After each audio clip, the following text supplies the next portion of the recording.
Verse on the Vine series, which has been going on.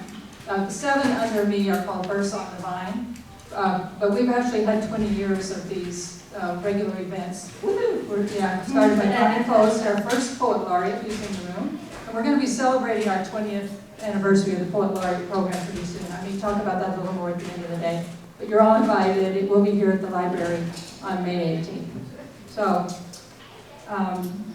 today, we have 2 outstanding poets from Oakland, both of them, and they are both well known and have been widely published, and they're award-winning poets, so I know you're going to love their work. And we have something unusual today, too. We have, a guest moderator today, which I don't normally have. But this lady was recommended to me, and I researched and found everybody knows who she is. She's semi-famous here in Livermore. She's a local comedian, a disc jockey, correct? And a poet and writer. And so she is going to come up here in just a minute to introduce our guest speakers and maybe to read some of her own work for us. As Paul said, we do have refreshments back here that you're welcome to get into at any time. Please don't make me take them home. But there will be an intermission after our speakers read today. So if you want to wait and get to refreshments, then you can. And there are books for sale on the table over here. I'll be handling that table, and I'm sure our guest poets will be happy to sign the books for you, if you would like to have those signed.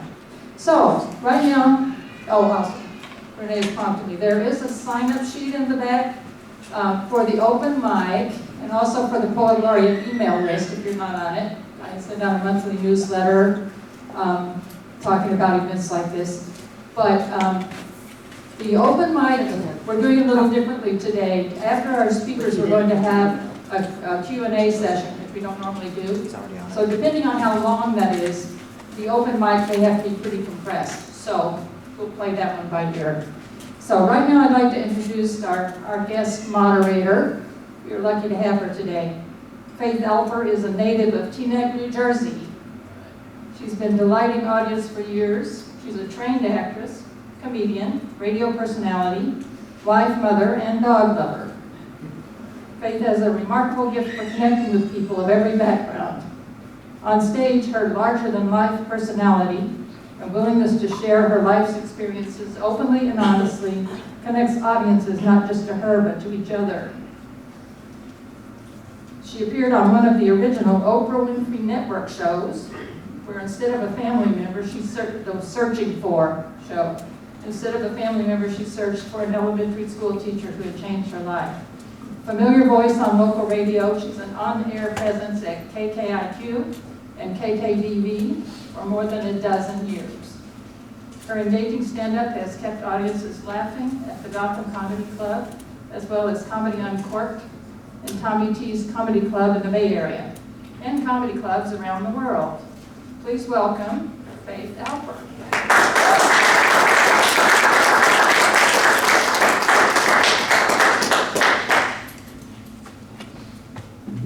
Hello and salutations. What's up, everybody? How we doing? Very well. Come on, I'm used to people talking back to me in a good way. As long as it's in a good way. Peggy, thank you so much for having me. I appreciate it. This is so exciting. Thank you, everyone, for coming. Love seeing young people in the audience. Love seeing people who are not so young in the audience. But we are thrilled to be bringing this presentation for you here at the Livermore Library. Thank you so much to Paul and all of the great, wonderful people. Props to Connie, I see you in the audience. Former #1 Poet Laureate back in the day, 20 years, doing your thing. Thank you. All right, so let us get the party started. Are you ready? Yeah.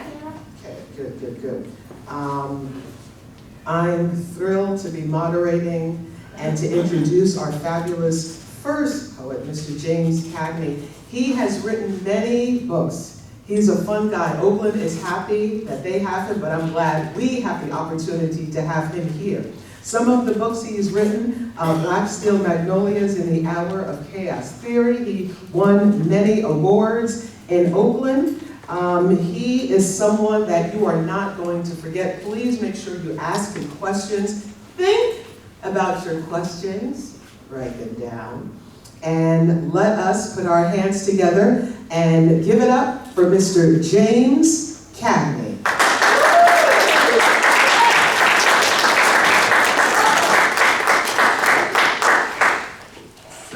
Thank you very much for that kindness. And indeed, if you have no questions for me, I will certainly have some for you.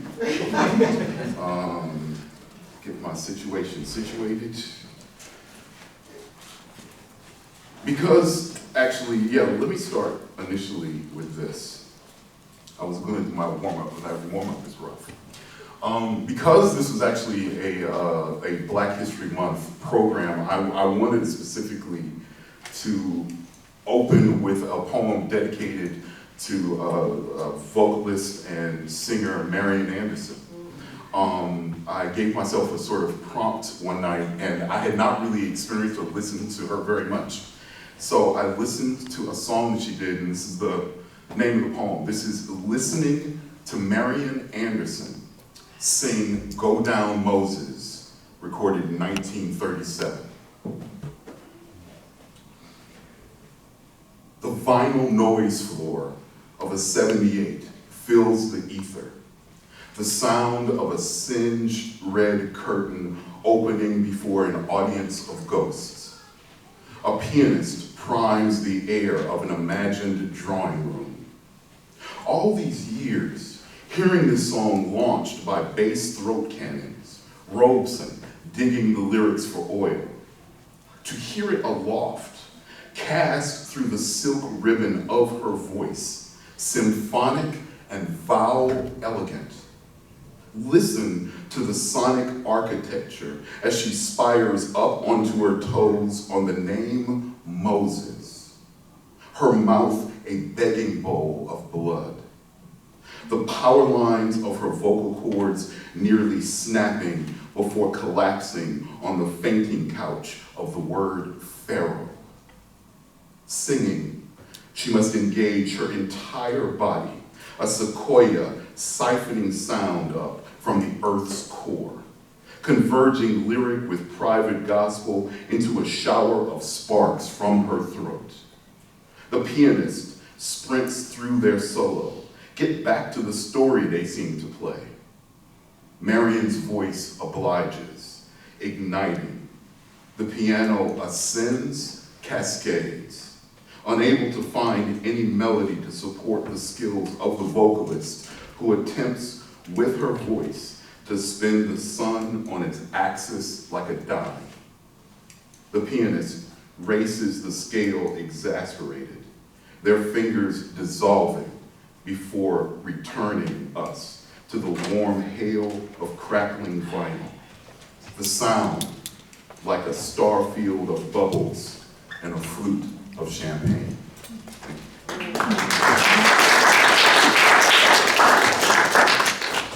Oh man. Okay. I have to do this just to release some of this energy. So this poem is called Virtuosos of the Animal Kingdom.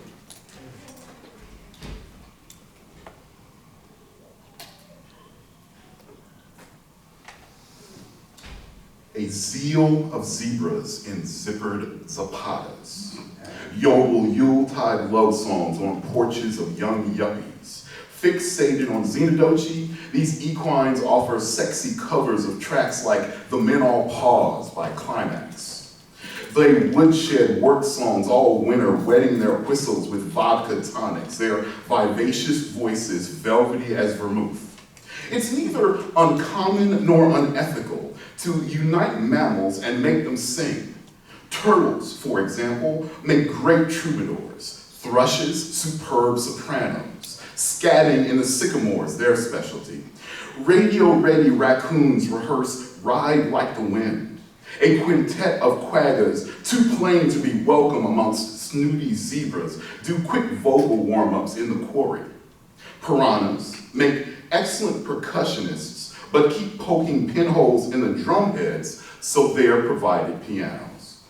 Opera, often pretentious and classist, would be omitted here were it not for hound dogs obsessively owning high C. Newfoundlands especially sing like nightingales while Nile crocodiles gargle a tiny choir of natal newborns in their throats.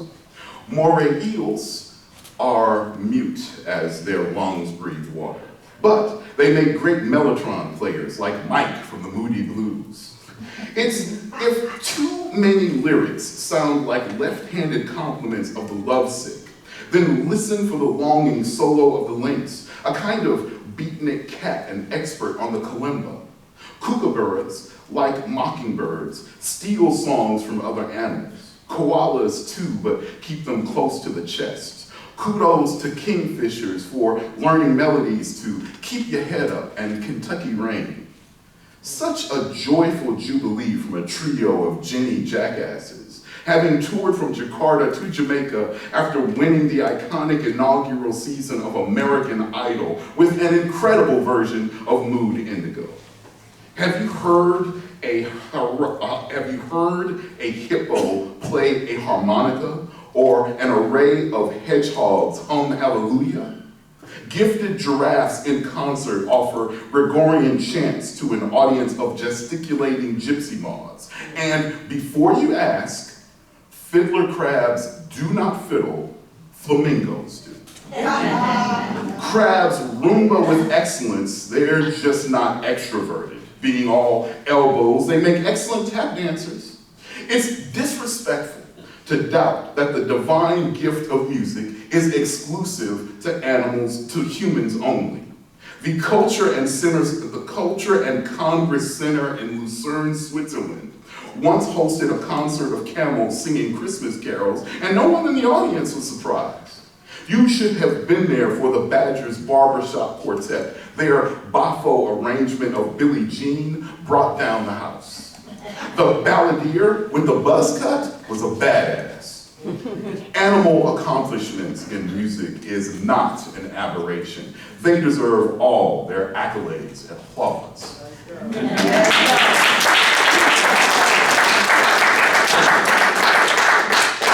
Yeah, that does relax me a little bit. A bunch of short cuties. This is called Forget-Me-Nots. We walked, not wanting to get anywhere, crushing a carpet of blushing forget-me-nots, Myosotis sylvatica, then through a regiment of trees, pocked, peeling with eczema bark. If it's still there, he said, there's something I want to show you. Beneath a choir of leaves in harmonic devotion, he points to a living sculpture, a hibiscus rose, curling into vintage pastel, the shade of an expensive steak or bronzed sun dozing in a foreign sea. It was the size of a human heart having ceased beating to encourage being held, floating before me weightless, feathery, its parchment petals smooth as lips, kissing dew off the face of the morning, dewdrops missing an alchemical sutra too ancient for translation, a language of perfume reaching and licking in pantomime of prayer, cottoned, candied, and swallowed through air. All right.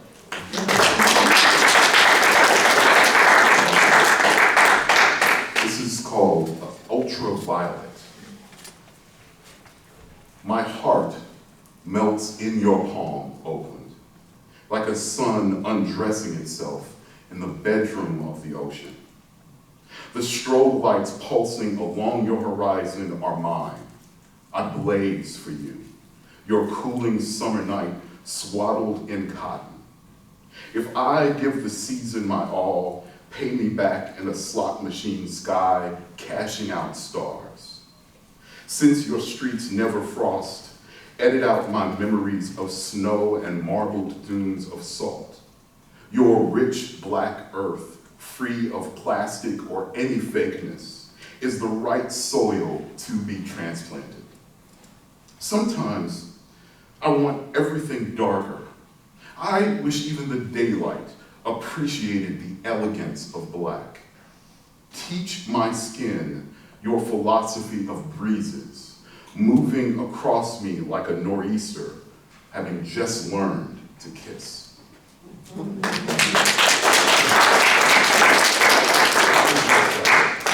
This is called Proposal.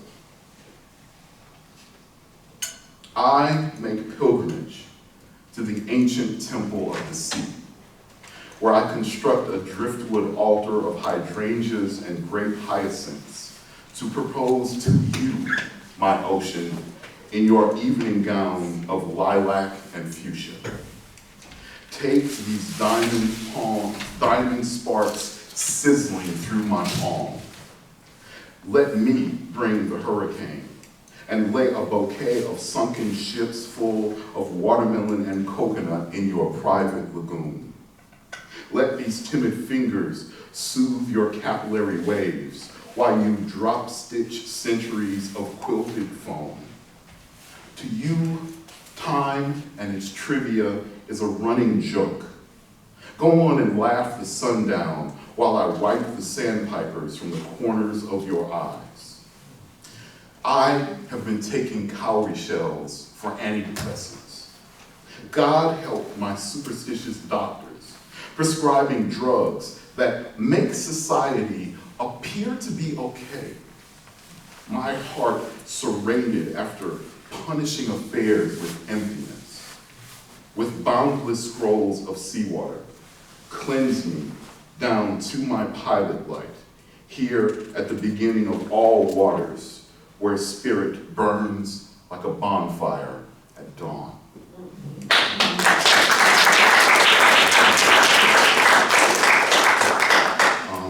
There were two incidents I can think of involving ghosts in my life that it was good for me to finally be able to at least get into poetry form. One of those stories, and I wanted to just share it with you really quickly. This is called Only Some Houses Are Haunted. The walls of my bedroom became portals after the house realized my mother, its longest living relative, its longest living owner, was dead. They itched, scratching themselves compulsively. Every room moaned with different concerns.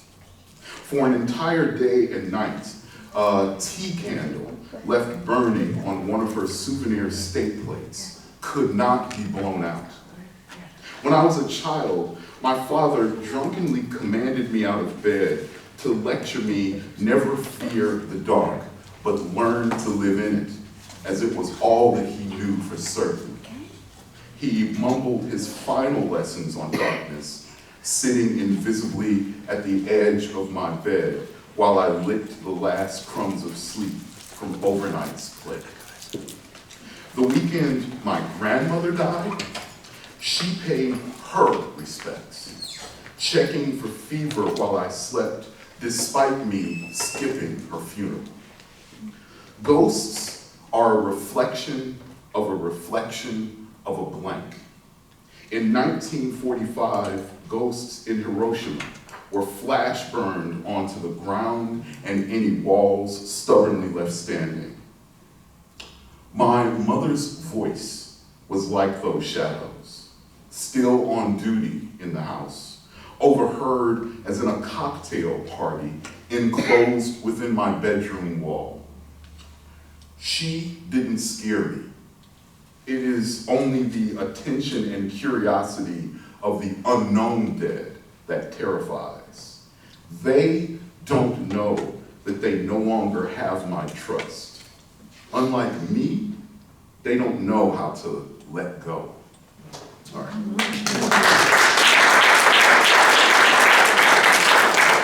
And a couple of poems from the books, and we will turn it over to Devorah. I want to represent these two quick poems to both of my fathers. That was not a typo. I was adopted. I wanted to write a poem to the father that raised me, and this is that poem. This is called Requiem. Shut down the highway. There's nothing up ahead. The catfish have stopped biting. The great man is dead. Board up the liquor stores. Hide the guns under the bed. The old river has run dry. The great man is dead. Jump out the back window. Your shirt quickly shed. Hit the ground running. The great man is dead. Gamble your last check. The children don't need bread. The cupboard will remain bare this year. The great man is dead. A fight breaks in the bar. Broken glass and hot lead. Fire went off for cowboy. The great man is dead. Mama dances alone. An old 45 plays in her head.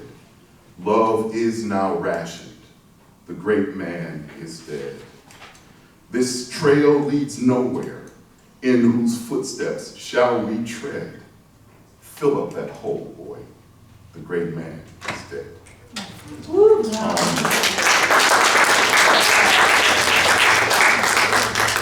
Firstly, I wanted to address the father that I got to meet, and this is called Open Letter to Him.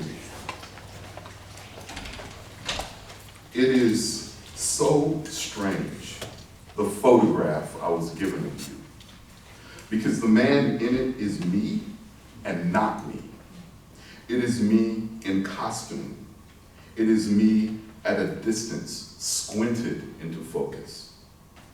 Everything I do not know about myself has been buried with me. As I settle into a man I do not know, I've become a mystery to myself. How many times have I laughed, coughed, whispered, heard your voice echoing through me? How many times have I missed you waving back at me from behind every mirror while I shaved, washed my hands, cut my hair? How many times have you touched me with my own hand? My inheritance probably lies in habits that annoy me the most. The sound I make clearing my throat, the broad toss of my chest when I walk, or the desolate silence we shared in our heads, in our empty rooms, in our isolated youth. How many times have we been so alone we overlooked one another, standing as close as any man can to his own shadow?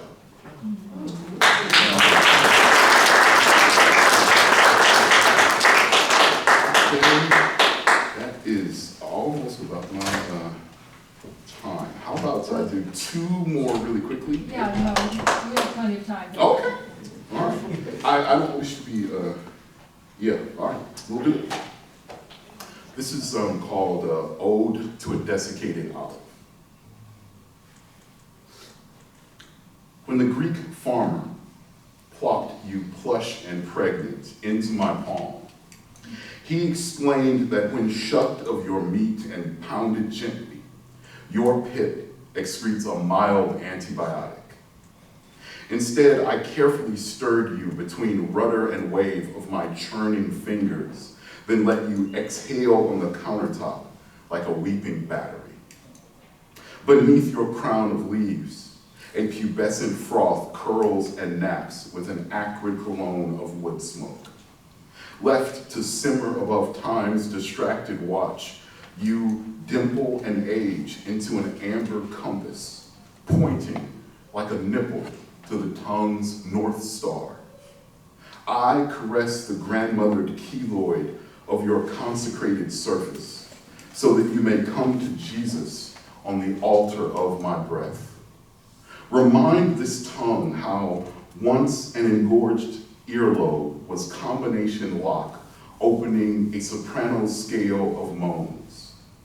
Unfold your map of flavors from vine to the secular intersection of oil and bread.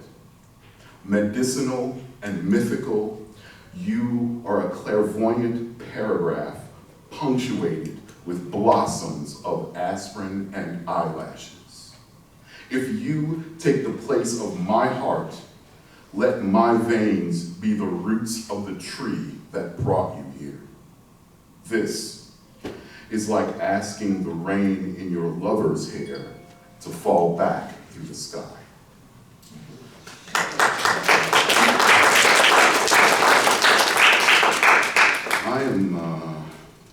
Yes. This is called the House of Slams and Hollers. It's kind of inspired by the legend regarding the crossroads from Robert Johnson's blues music. And to me, in my mind, I've wondered what that neighborhood around the so-called crossroads looked like.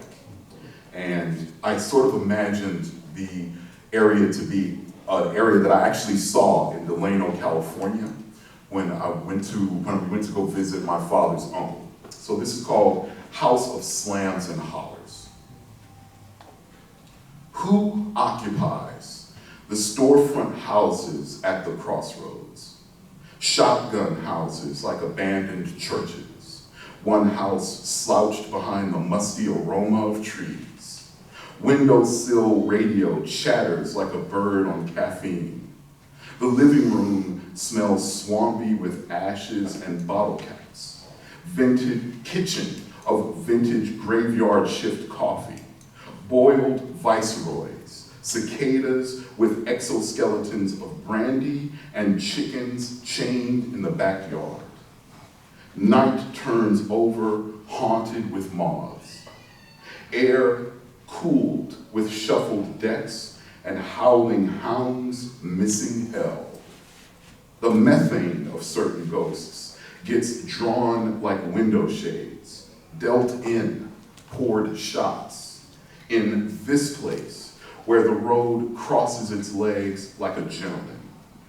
Here lies the uncharted territories of some blues.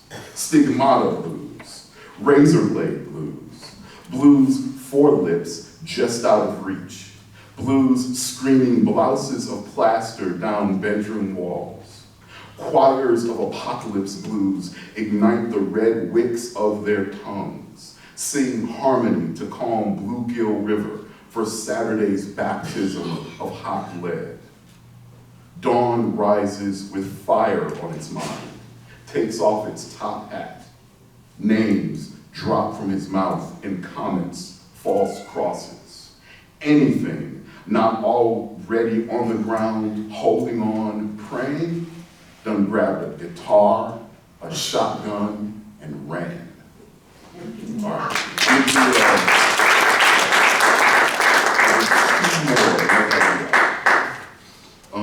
This is called How to Operate Heavy Machinery, circa 1978. 1. Think of yourself as a medical specialist, puzzling over the diagnosis of a machine's stubborn silence, its symptoms of tremors and smoke. 2. Dip the donut of your torque converter into a steaming cup of black oil, stainless steel carbide bologna sandwiches, fan belt licorice, license plate soup. 3. A bowl of lug nuts bubbles the red milk of transmission fluid like tadpoles. Brackets and spark plugs breach greasy cookie jars on your automotive spice shelf. 4. Examine the patient through a stethoscopic sheet of Marlboro smoke, an X-ray on a light board. Translate the fevered gibberish of an engine in idle. 5. Let the sun pause before your workshop to hang stars above the door. Ignite the sun and his failing starter. Consider you might be a better God to a society of steel. Know how to put them in their place. 6. Give yourself a fuel treatment. Lunch of bourbon on kerosene rocks. Brake fluid ice cream. Backfire of kick-started beer cans. Spewing. 7. Witch doctor with a ratcheting wrench through your nose. Your ignited blue hands assemble metallic dreams. 8. There is no better mattress than a cardboard on a sidewalk or driveway. Rorschach patterned in oil, a crunch of sand sprinkled as before a tap dancer.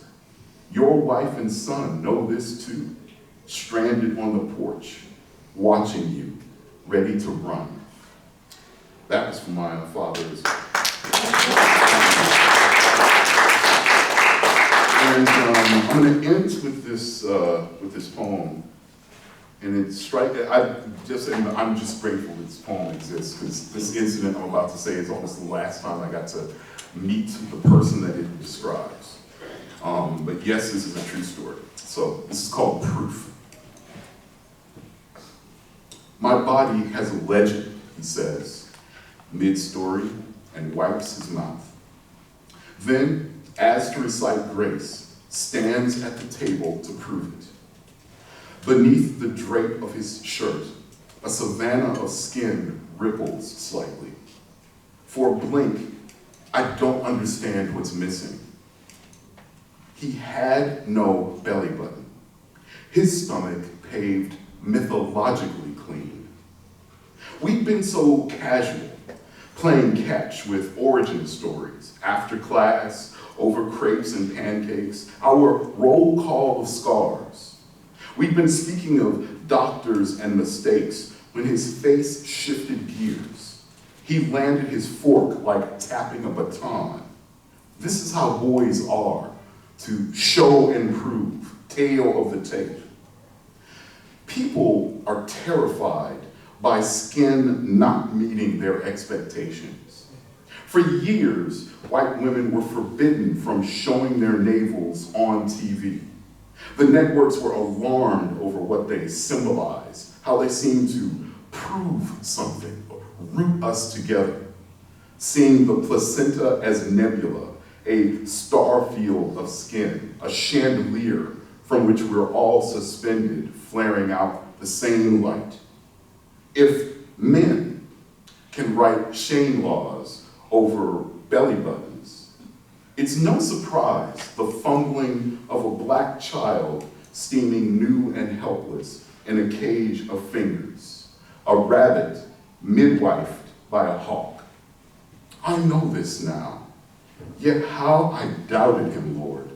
My sticky maple fingers trembled in prayer all night. Gosh, I thank you very, very much.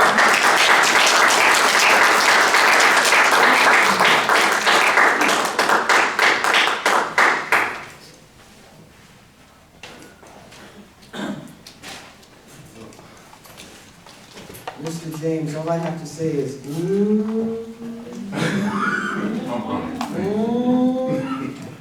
I'm sure we're all doing some of that. Wow, wow, wow. Cotton candy and swallow through the air, the rich black earth, the elegance of black, proposed bringing the hurricane, my heart surrendered, medicinal along with the veins of the root of the tree. Let's make some noise again for Mr. James. Yeah, I'm taking notes, not texting.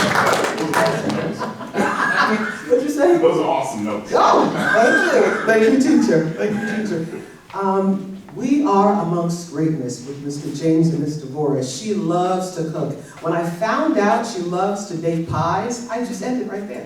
I'm like, anyone that loves it, first of all, anyone that can bake a pie, you have to have a true gift, okay? Because I can bake cakes. Pies are different. I'm sorry, okay? I'm jealous. If you know how to do it, whatever. But yes, Ms. Devorah knows how to bake a pie. Ms. Devorah Major, extremely accomplished. San Francisco's third poet laureate. She's a granddaughter of immigrants, documented and undocumented. She has performed all over the world, and if you want to find out more information about her, you can make sure you talk to her afterwards. But now, let us put our hands together and welcome Miss Devorah Major.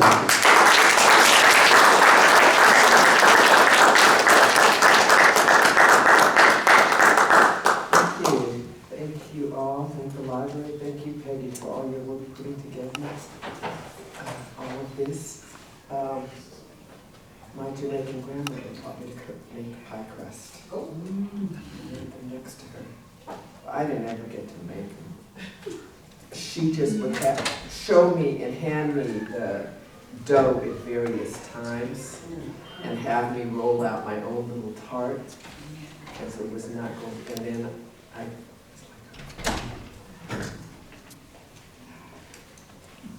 human.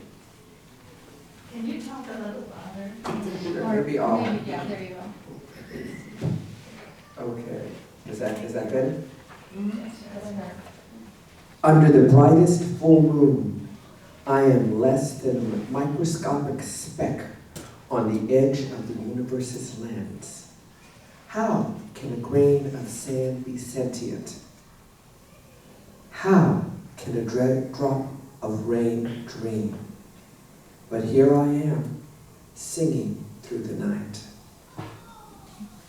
You know, California, you may not know this, this is something to remember, is named after Queen Califia of the Mandingo people of West Africa.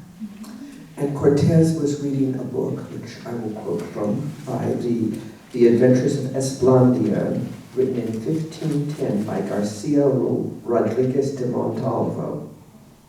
Know ye that at the right hand of the Indies there is an island called California, very close to that part of terrestrial paradise which was inhabited by black women. They were robust of body with strong, passionate hearts and great virtue. The island itself is one of the wildest in the world on account of the bold and craggy rocks. And when Cortez sailed into California and saw the bold and craggy rocks, they originally thought it was an island. California was an island, and so he named it after her. This is Califia's song. My heart does not sing songs of hate, fear, or regret, for my name will be braided into the lightning of time. Califia, daughter of seafaring Mandinka, queen of Amazon defenders, tamer of wild beast. I have ridden the back of griffins to come to these rocks, where clothed in sea crystals, draped gold, and the evening's wind, I savor freedom's harvest.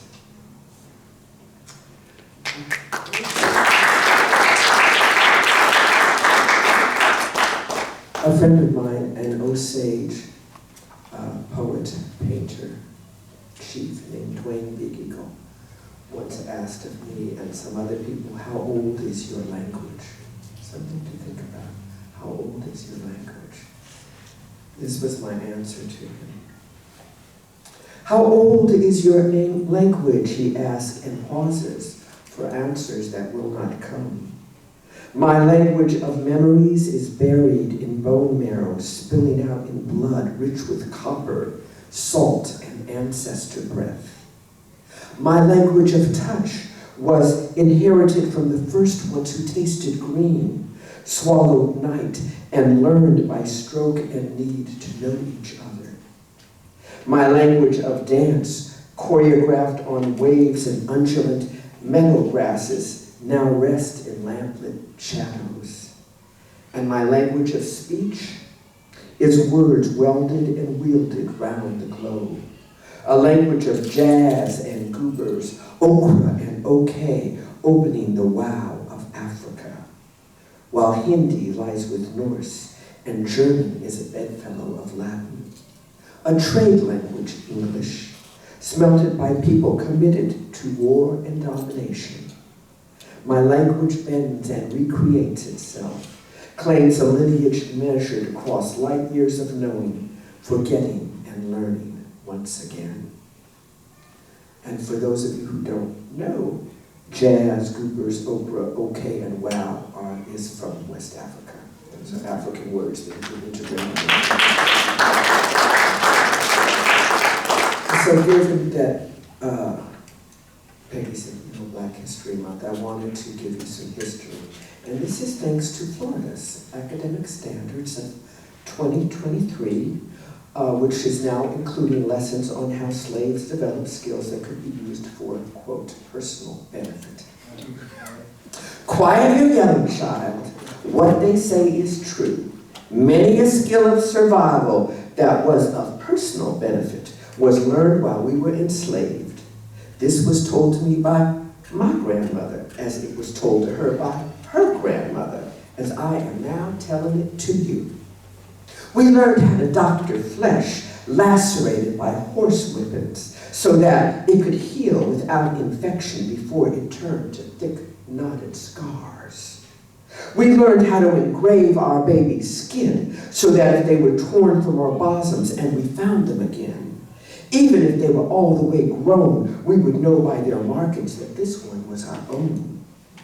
We learned how to sing coded songs, steering runaways towards guiding stars and freedom trails, and how to take a glass the massa broke and grind it small enough to hide in a sweet rice pudding so that his gut would drip blood until his life breath vanished, leaving only the malevolence of his wretched soul. Remember, child, we brought prayer from Africa. Already knew how to farm, harvest, and cook, fashion a home, weave and dye cloth, work iron, and heal sickness. We brought all that with us. But we learned of things, learned of ways we never imagined or needed to know. We learned how to keep Africa veiled inside, no matter how they tried to burn her memory out with their iron crosses and endless beatings. We stitched Africa in the quilts we made and hung on our walls and across our beds. We kept it in the ways we braided and wrapped our hair, the ways we dance our pain and joy, sing out our hopes and lessons.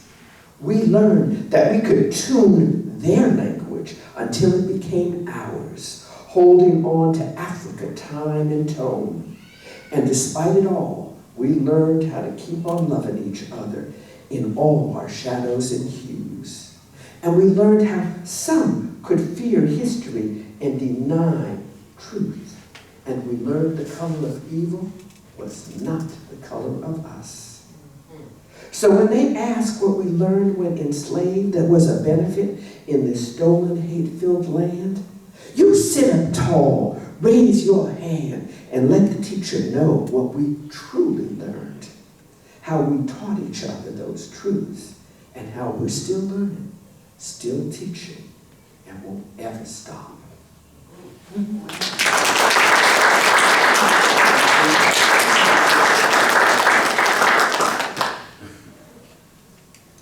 On immigration, I find that so interesting. So I have family from Jamaica, documented. The Bahamas, not documented. Rode his boat over and got off in Florida. Decided to stay. And also from, I think, Czechoslovakia and Bosnia. A lot of immigrants. On issues of aliens, immigration, and cosmology. 1. Truth be told, we are all aliens now, traveling in outer space on our rocky blue sea planet.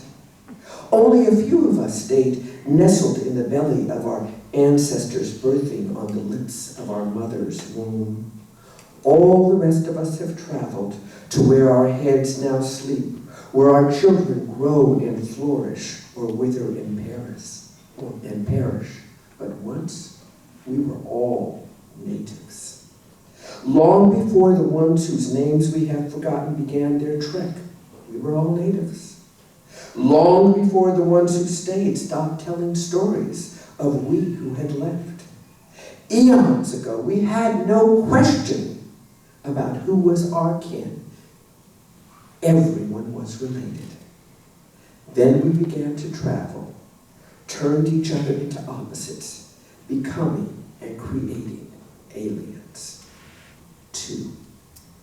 We traversed this planet near the edge of our dark Milky Galaxy, rotating steadily, circling one sun, ghosted by one moon, in concert with no less than 8 planets. We revolve with and without each other, and sometimes meet meteors who whistle through stardust, creating sandstorms, lake beds, mineralized deposits, and fossilized amoeba. And as soon as we move past comets, flying past us, we see stars fall from the sky and marvel at being in the middle of all these galactic wonders. Thus we travel with and as aliens in outer space on this planet where we live. And everywhere we stay, we are surrounded by other voyages, like and unlike us. I know, I've always been an outsider, amidst immigrants, besides aliens, next to strangers, just like you.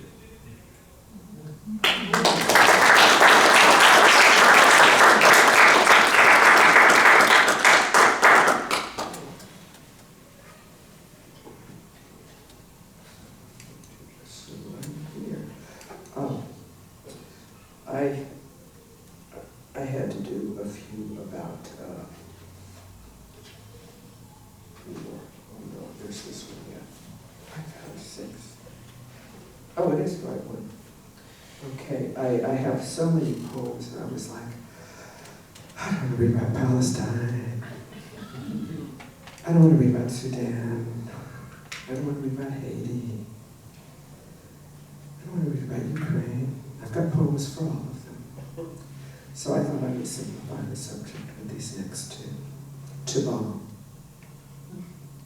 As the terrorist who taught the terrorist, as the terrorist who armed the terrorist, as the terrorist who showed themselves to be terrorist of all terrors, proclaim that they will bombard, assert that they will barrage, assure that they will bomb and bomb and bomb until there are no other terrorists to bomb. We should remember that to bomb is to be bankrupt, to be deficient. To bomb is to flail, to fizzle, to flop, to be defeated through one's own actions. Which makes it really interesting that they named that the weapon.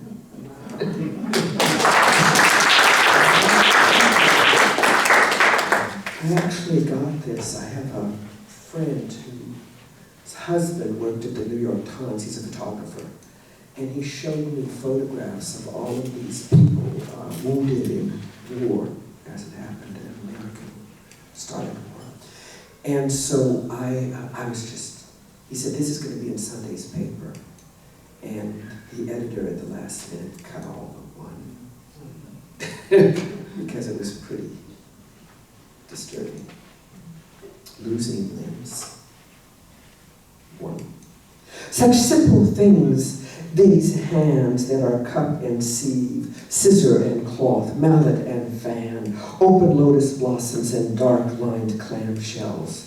They have torn and beat, cleaned and caressed, shuddered and bled, charted with love. The map of my hands is my journey.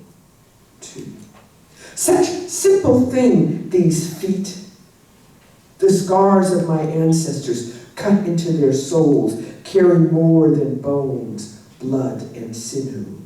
As they climbed and wept, danced and stumbled, held kisses and rubbed comfort, bristled and stung, drum and hammer, ladder and cushion, these feet have loved sand and water and oil and touch. 3. Lucky to have lived, he lies still, nothing but memory beneath his trunk. 4. She hides the missing leg, beneath bulbous skirts. 5. There was no granddaughter's tiny foot or curled finger to kiss before they laid her under. 6. Such simple things, these hands, these feet, these limbs, these lives, these broken leaves.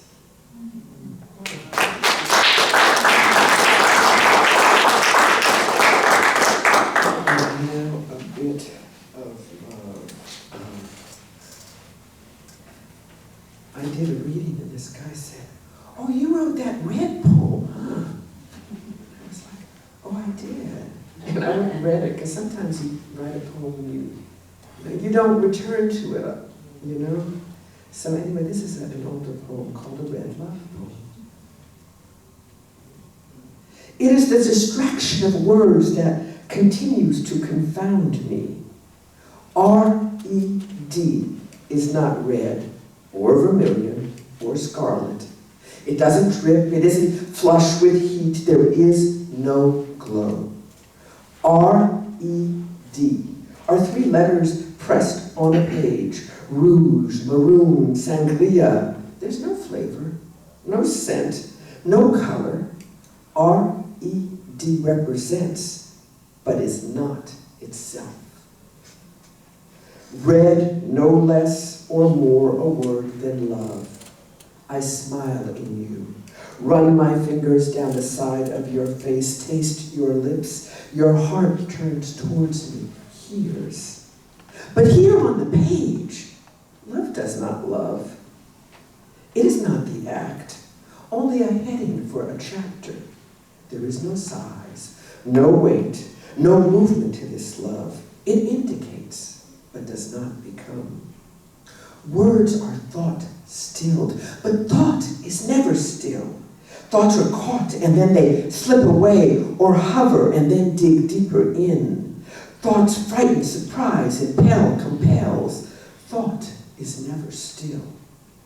But words are held static by the edges of the page, frozen on a flat white tundra.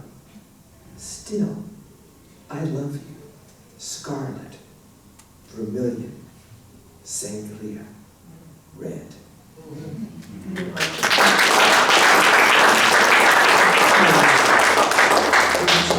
This is a love poem to humanity, to remember what we are. It's true. I learned this from a lecture I heard on the radio. I was just turning it on by a cosmologist. Stardust. Out of clay they caution, dust to dust they intone. From earth you came, and to earth you will return, they admonish. They remind us we are mortal and subject to death, yet insist on their eternals, demons and angels, paradise or purgatory, merely human with a finite number of days. But we have exploded as novas, burned through countless galaxies, explored far reaches of the Milky Way, ridden on the tail of comets, danced on the edge of asteroids, until in a dizzying frenzy of passion we fell through the viscous ozone, past cooling clouds, to settle in the ooze that feeds the ocean's floor. It was there we decided to grow limbs and tongue, all the while holding inside the truth of our origins: magnesium, calcium, iron. We are the stuff that stars are made of. It's a scientific fact, a cosmic trust. In ignorance and in knowing, we hold grains of the divine inside ourselves, and we always have. Stardust. And I will end with this, and if you don't know, and you all should, but that's the way life is. If I say Mozart, you know. If I say Beethoven, you know. If I say Coltrane, I don't know. Some of you might ask, Elvis, John? This is for John Coltrane. He has an incredible album called A Love Supreme.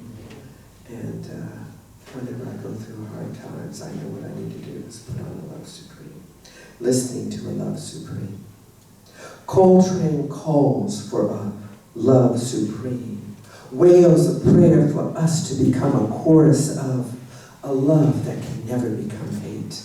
A love that will never fade, sputter, die. A love that has no price tags. A love without asterisk. A love that is not inconvenient, heavy, cliche, crude. A love not found in a bubblegum love song or a steamy romance novel. A love without metaphor, because it is not like or as anything except itself. A love that at its root is pure, as prayer, as song, as gift. A love supreme, a love supreme, a love supreme. I thank you.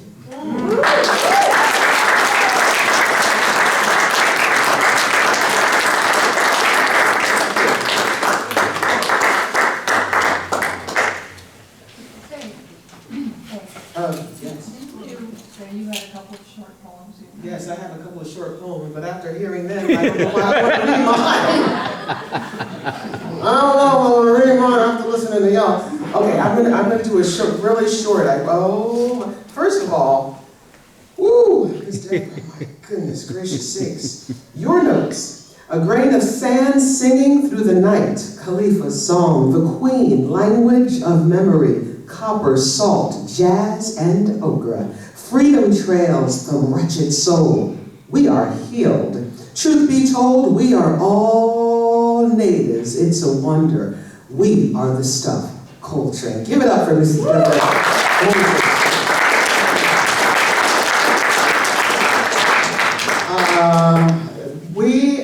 Okay. This is called Sunshine. No, it's not. I love it. Because I'll do that after we get back, because I have a little accompaniment. So I wrote this after listening to something on the radio, and I thought, what kind of America do I want to live in? What kind of America do I want to live in? And here it is. It's called My America. Thank you, Peggy. You're welcome. Thank you, Peggy isn't in the piece. I just said that. Sorry. I knew that. I want to live in a place where I'm free and my race is not only what you see, but you see the complexities of my history. You see my beauty. I want to live in a place where I can stand firm and learn and I can give back, not to attack. We can disagree and it's okay. I want to live in a place where I can download the digital data of my mind. It's time. It's time to release and be free, because actually that's really me. I want to live in a place where people care and you look out for one another, embracing them like they were your brother. I want to live in a place where there's grace and an abundance of connection, of love, regardless of an election. Let's resolve to remember those conversations that set our spirits soaring, and there was an exploring of a pouring out of love for your neighbor. Can we live in a place where there's no dehumanizing of those who look different? We don't have to scrutinize. They're human like you. It's true.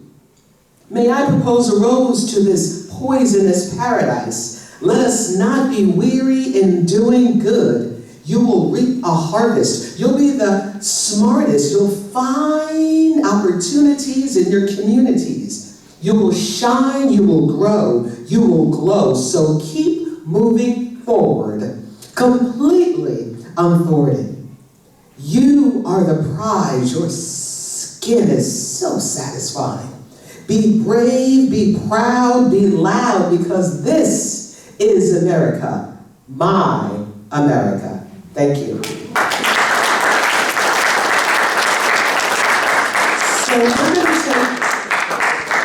we're gonna take a tiny, whiny, short break to have snacks. There's food. I mean, come on, anytime the library has food, you have to eat it.